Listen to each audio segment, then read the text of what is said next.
Seja bem-vindo ao Diário da Manhã, nesta quarta-feira, 29 de julho de 2026. Obrigado pela sua sintonia nas ondas da 96.9, Rádio Senado, em sintonia com a Rádio Assembleia, e obrigado a você também que nos acompanha pela TV Assembleia no canal aberto 9.2. No Diário da Manhã desta quarta-feira, 29 de julho, tem muita coisa boa. Mas só lembrando, 29 de julho é uma data bastante emblemática. Foi lá em 1836 que foi inaugurado o Arco do Triunfo na França. No dia 29 de julho de 1958 foi criada a NASA, né? Essa instituição tão importante na pesquisa espacial foi inaugurada pelo presidente americano Eisenhower. E também foi no 29 de julho que nasceu, sabe quem? A princesa Isabel. É ela que foi responsável por assinar a famosa Lei Áurea. Foi no 29 de julho. E nesse 29 de julho de 2026, o Diário da Manhã tem muita coisa boa para você, hein? Uma pesquisa do IBGE está fazendo um levantamento em todo o país sobre a saúde do brasileiro. Como é que anda essa saúde do brasileiro? Aqui no Maranhão, mais de 100 municípios serão pesquisados. E depois do resultado dessas pesquisas, é que o governo federal pode incrementar e incentivar políticas públicas voltadas para o setor da saúde. Hoje a gente vai bater um papo também com a psicóloga clínica, doutora em psicologia social, Rogeneira Almeida. Para ter uma onda aí na internet, para quem está se situando bem, tem um negócio de formar aura. Você já viu Farma Aura, é isso, né? Nem eu estou por dentro disso, mas a gente vai desvendar o segredo todinho disso aí daqui a pouco com a Rogeneira Almeida, psicóloga, que vai bater um papo com a gente aqui no Diário da Manhã. Claro que tem a previsão do tempo. Como é que vai ficar o tempo aí para esse restante do dia? O tempo está um pouco instável, né? Tem dia que está chovendo, temperatura lá em cima. Hoje até amanheceu. Eu acordei cedo, eu acordo cedo, eu acordo por volta das 5 da manhã, o tempo amanheceu nublado. Mas como é que vai ficar o tempo? Já abriu o sol, como é que vai ficar o restante do dia? A Nanda Fontinelli vai trazer os detalhes pra gente. E também, hoje a gente vai falar sobre uma ferramenta da OAB que está orientando os advogados como utilizar uma ferramenta que é bastante usada hoje por todo mundo, que é a IA, né? A inteligência artificial. A OAB está orientando, né, os advogados a usar de forma mais tranquila e mais correta essa nova ferramenta aí, que auxilia a vida dos brasileiros, né, do povo, do mundo inteiro, né, a utilizar a IA, que é uma tendência. Não tem como mais a gente fugir dessas tecnologias que conectam a gente ao mundo inteiro. Tá bom? Então, o Diário da Manhã está começando nesta manhã de 29 de julho de 2026, agora aqui na capital maranhense, são 9 horas e 8 minutos. Eu sou Joelson Braga e fico contigo até às 9h30 aqui na TV e até às 11 da manhã na 96.9, tá bom? Sobe aí! Olha, o IBGE está fazendo um levantamento em todo o país sobre como anda a saúde do brasileiro. Aqui no Maranhão, mais de 100 municípios irão receber os pesquisadores do IBGE. Eles andam de crachá, se identificam, eles querem saber como anda a saúde do brasileiro. E depois desse levantamento, que o resultado deverá sair só no ano que vem, o governo federal pode incrementar as políticas públicas sobre a saúde no país. Vamos acompanhar. De casa em casa, os agentes de pesquisa e mapeamento do IBGE vão fazendo os questionamentos. Desta vez, o assunto é a saúde do brasileiro. A Pesquisa Nacional de Saúde é o maior estudo da área em todo o Brasil. A partir do levantamento, é possível ter informações a respeito das condições de vida, doenças crônicas e como tem funcionado o sistema de saúde a partir do olhar da população.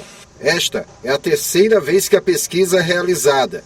O IBGE seleciona alguns domicílios onde são aplicados questionários gerais, reconhecendo características da residência, e questionários individuais, onde um morador é selecionado aleatoriamente para responder questões que vão de estilo de vida à ocorrência de doenças crônicas.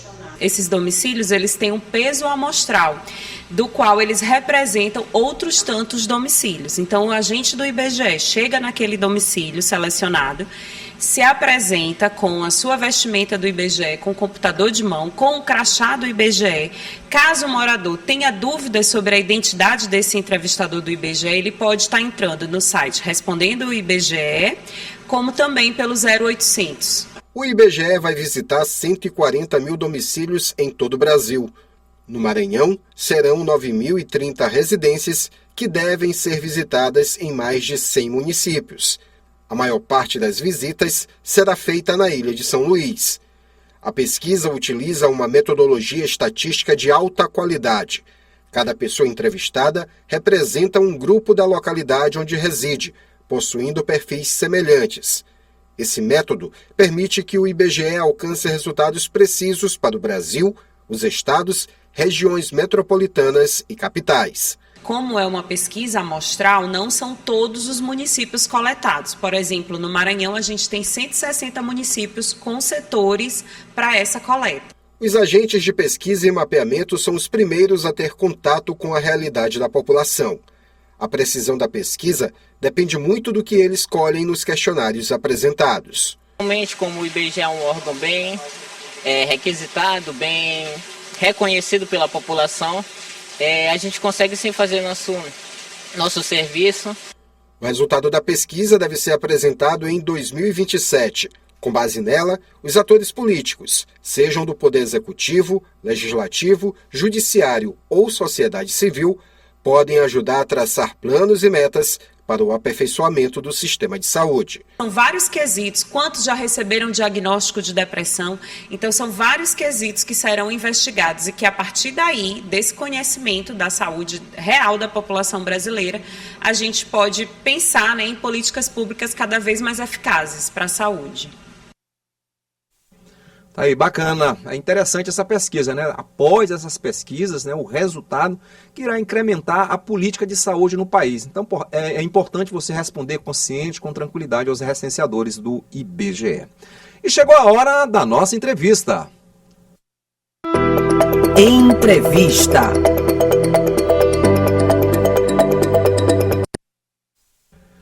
Muito bem, chegou a hora da nossa entrevista e eu tenho o prazer de receber, já está aqui no nosso vídeo, a Rogenê Almeida, ela que é psicóloga clínica, doutora em psicologia social, e ela vai falar com a gente sobre os riscos, né, excessivos da validação nas redes sociais, principalmente essas terminologias novas aí, Rogenê, que surgem a cada dia, né, além da tecnologia ela evoluir também em equipamentos, né, ela evolui também no termo, né, para se nomear tudo que acontece nas redes. Agora a gente está vivendo aí o momento de farmar aura, né? O que eu queria que explicasse primeiro, tem muita gente já tem gente que sabe o que é, mas tem muita gente também que não sabe. Explicar na verdade, o que é isso.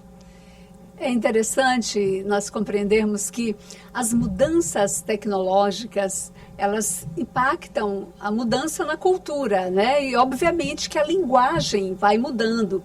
Então, as novas gerações, elas vão reinventando a linguagem, assim como elas vão também dando novas roupagens para necessidades humanas. E essa terminologia farma-aura, ela vem do mundo dos games. Então, farmar significa pontuar, acrescentar prestígio. Então, no game, você vai acumulando pontos se você faz determinadas conquistas, né? Então, isso foi trazido para as redes sociais também como a possibilidade do sujeito se destacar, ele apresentar características de alto desempenho, um desempenho que realmente se destaque, seja referência de autoafirmação, de carisma. Então, antigamente a gente falava no carisma, aquela pessoa é carismática, ela tem um quê que se destaca. Então, o farmar aura, a aura é exatamente essa característica que o sujeito tem, que dá um brilho especial. Apresenta-se com uma relevância que chama a atenção. E o que a gente sabe? Que o ser humano, ele precisa, sempre precisou, em todas as épocas, se sentir pertencente a um grupo e se sentir valorizado. Então, quando o sujeito na rede social, ele se destaca, ele tem um retorno imediato, e nessa terminologia agora, ele tem uma métrica. Então, isso virou uma medida. O sujeito ganha pontos por ele ter esse comportamento de destaque, de diferencial, né, de apresentar algo muito fora da tendência. E, obviamente, que isso repercute na sua autoimagem, no seu autoconceito. E por que isso está sendo discutido também no universo escolar, né? A gente está vendo isso, que é muito discutido. Qual a importância de se discutir isso também? Importantíssimo, porque as redes sociais, elas têm algumas características de efemeridade, né? Tudo é muito rápido e tudo passa muito rápido. Então, se um adolescente ou uma criança, eu tenho visto criança participando dos campeonatos de Farma-Aura, né? Crianças. E se ela começa a ter um autoconceito de si e uma autoimagem definida somente por esses momentos de pontuação na rede, ela vai se frustrar muito cedo, porque isso é muito volátil, isso passa muito rápido. Então é preciso sim que as escolas, as famílias, eu chamo a atenção das famílias, precisam ter uma aproximação desse universo e reforçar o velho e bom diálogo para não ter uma postura excessivamente crítica ou invalidante, mas ter uma postura de primeiro conhecer o que o seu filho está fazendo e trazer para ele reflexões que mostrem que não dá para você definir a sua imagem, o seu conceito, baseado somente numa métrica que é passageira. Ele vai ter aquele destaque naquele momento, as redes vão viralizar, que é o que todo mundo hoje em dia, adultos e crianças até sonha, né? Viralizar, se transformar naquela celebridade, atrair patrocínios, ou seja, mudar a vida. Os publis. Exatamente. Atrair publis. Mas o fato é tudo muito volátil. Então, veja só, de 200 milhões de brasileiros, quantos ocupam esses espaços de destaque, né? Então, é preciso que a família e a escola, em uma aliança bem estabelecida, abram esses espaços de reflexão para que o sujeito, o adolescente, desfrute disso como uma brincadeira, com a consciência de que é algo que passa rápido e que ele precisa construir o projeto de vida dele centrado em outros pilares, né? Roginei, e quando é que os pais, né, a escola também, as instituições, né, às vezes os filhos hoje passam mais tempo nas escolas do que às vezes em casa, né, em contato com os pais, por causa também da demanda de trabalho dos pais, quando é que eles devem ter atenção, ficar preocupados? Há sinais, né, a criança, né, principalmente falou ainda há pouco que as crianças desde muito cedo buscam essa validação nas redes sociais, há sinais de quando elas necessitam extremamente dessa validação? Sim, as crianças demonstram. Eu mesmo, né, já recebi na minha clínica, na minha atuação clínica, adolescentes de 11 anos, não pelo fenômeno do Farma-Aura, que é mais recente, mas ali no meio da pandemia eu recebi crianças que exatamente não estavam tendo espaço para os encontros, era o momento em que as aulas ainda estavam online e o meio de comunicação mais efetivo eram as redes, e eu recebi criança extremamente ansiosa, com quadro de ansiedade já grave, por não ter os likes, a quantidade de likes que as outras coleguinhas ou que algumas coleguinhas tinham. Então, a ansiedade aparece quando você começa a ver o seu filho com alterações no sono. Alterações no sono são indicadores, é um indicador, aliás, muito significativo.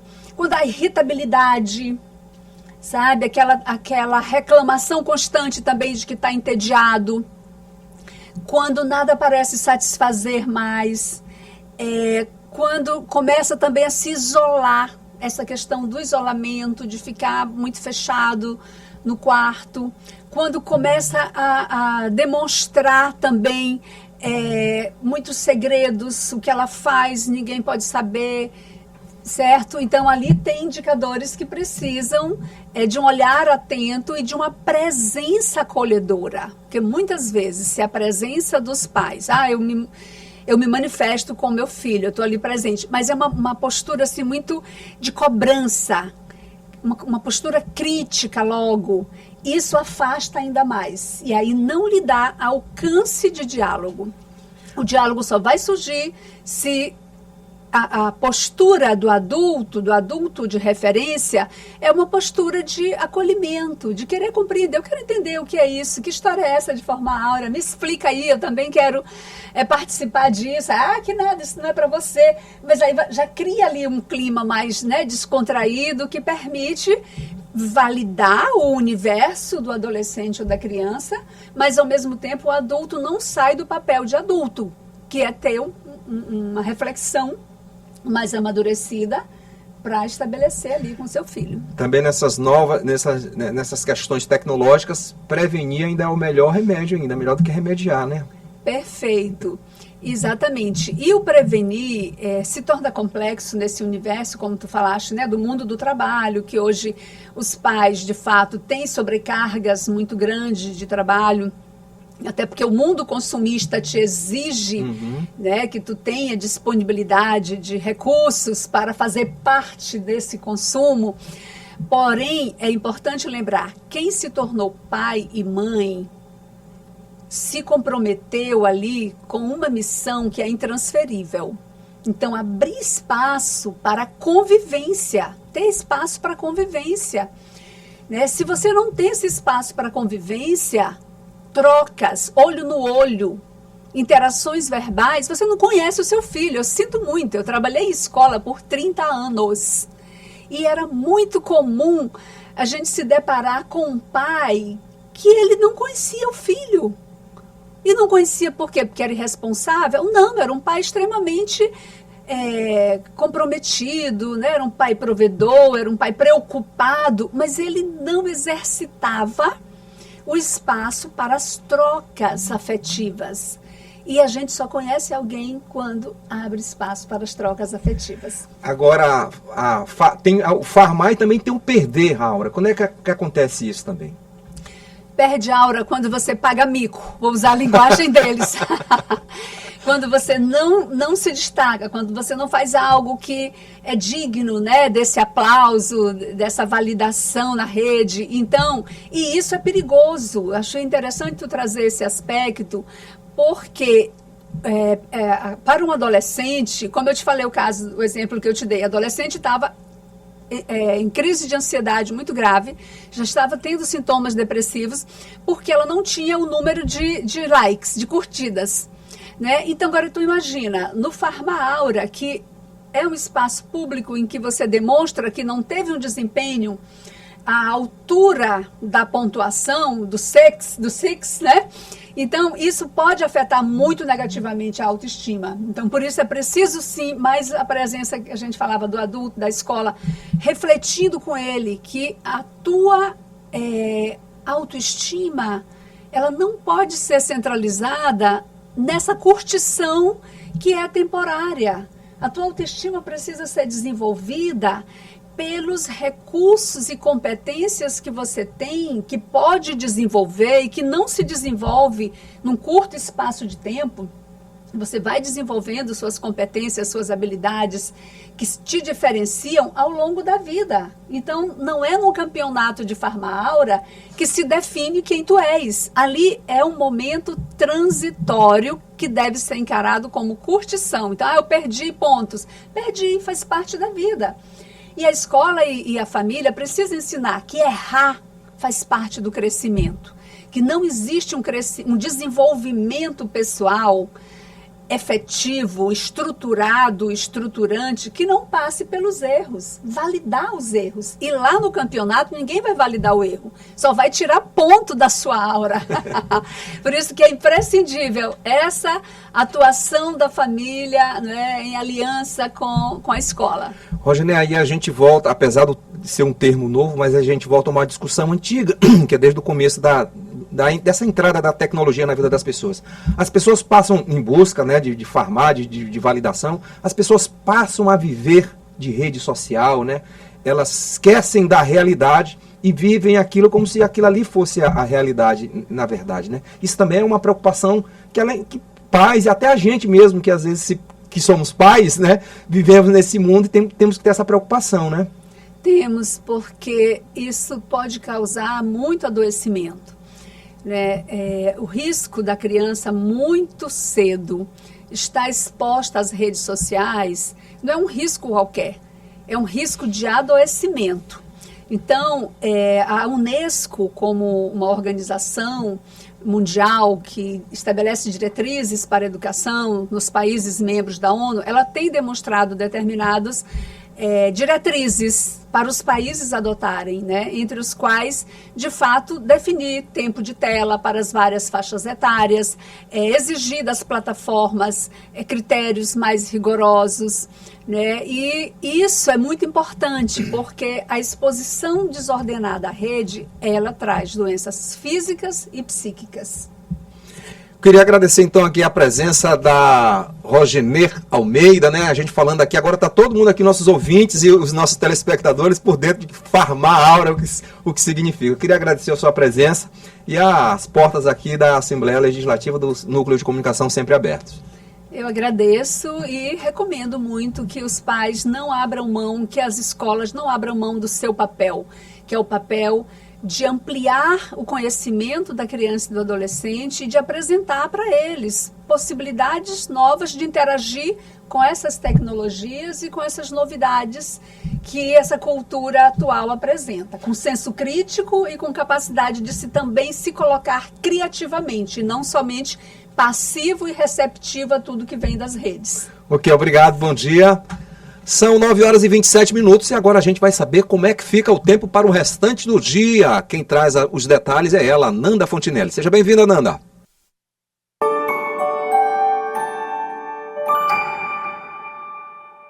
Bom dia para você que está nos acompanhando no Diário da Manhã. Vamos ver como é que fica o tempo nessa quarta-feira pós-feriado aqui na capital e também no interior do estado.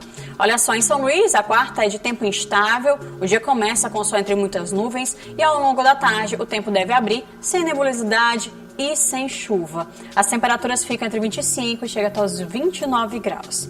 Já em Grajaú, no sul do estado, o cenário é parecido, mas o calor é um pouquinho mais intenso por lá. O sol aparece entre nuvens durante a manhã e deve continuar assim até o final do dia. Vamos ficar atentos aí em questão das temperaturas, né? Por lá, porque a mínima é de 24, mas a máxima chega a 34 graus. Então a gente reforça aí a questão do protetor solar, lembrar sempre de andar com uma garrafa de água, porque o verão tá vindo com tudo. É isso, a gente volta daqui a pouquinho no Assembleia em Foco, primeira edição, e eu espero por você.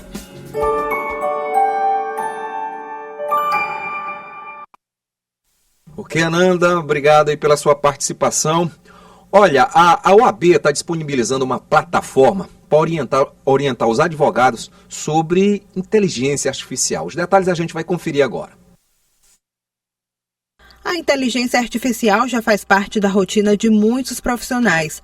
Na advocacia, ela ajuda a pesquisar leis, organizar informações e até elaborar documentos. Mas o uso da tecnologia também exige cuidado para evitar erros que podem comprometer um processo. Por isso, a Ordem dos Advogados do Brasil lançou há pouco tempo a plataforma Open Detector, uma plataforma gratuita que vai auxiliar o advogado na verificação de documentos produzidos por inteligência artificial. É o primeiro passo do Plano Nacional de Integração da Inteligência Artificial na Advocacia, como explica esse advogado especialista em Direito Digital e presidente da Comissão de Inteligência Artificial da OAB Maranhão. O Open Detector é uma ferramenta que inaugura o Plano Nacional de Integração da Inteligência Artificial à Advocacia. É uma ferramenta que ela busca trazer uma nova camada de segurança em relação à produção de peças jurídicas, garantindo que as normativas, os precedentes que são utilizados nessas petições, nesses pareceres, eles sejam de fato válidos, né? Então, o advogado ele ganha mais essa ferramenta gratuita para a utilização durante o seu exercício da profissão. Em poucos segundos, a ferramenta analisa um documento jurídico e verifica se há indícios do uso de inteligência artificial e possíveis falhas no conteúdo. A OAB reforça que não é contra o uso de inteligência artificial. Pelo contrário, a tecnologia pode agilizar a demanda e auxiliar na produção de documentos, mas a responsabilidade pelo conteúdo continua sendo exclusivamente do advogado. Uma ferramenta de apoio que agora também faz parte do universo jurídico, mas com responsabilidade. Dentre eles, a gente tem alguns problemas, né, que são popularmente conhecidos como prompt injector e jailbreak, que de maneira geral diz respeito à ocultação, né, de comandos dentro das petições e que podem ali manipular, de certa forma, o entendimento de outras inteligências artificiais que vão receber esse documento, e o Open Detector vem justamente para, de fato, detectar esses comandos ocultos e garantir seguridade em relação a essas demandas. O advogado, ele utiliza a inteligência artificial como apoio em relação ao seu exercício jurídico. No entanto, é o advogado que é responsabilizado por toda e qualquer questão positiva ou negativa a respeito disso. É isso aí, a inteligência artificial chegou para ficar, né? Agradeço a você que estava nos acompanhando aqui pela 9.2, né, pela TV Assembleia. A gente vai continuar nossa programação na rádio, na 96.9, e eu deixo um forte abraço para você que estava acompanhando na 9.2. É tanto 9 que a gente vai se enrolando aqui, né? Obrigado a você, a gente se encontra em outra oportunidade.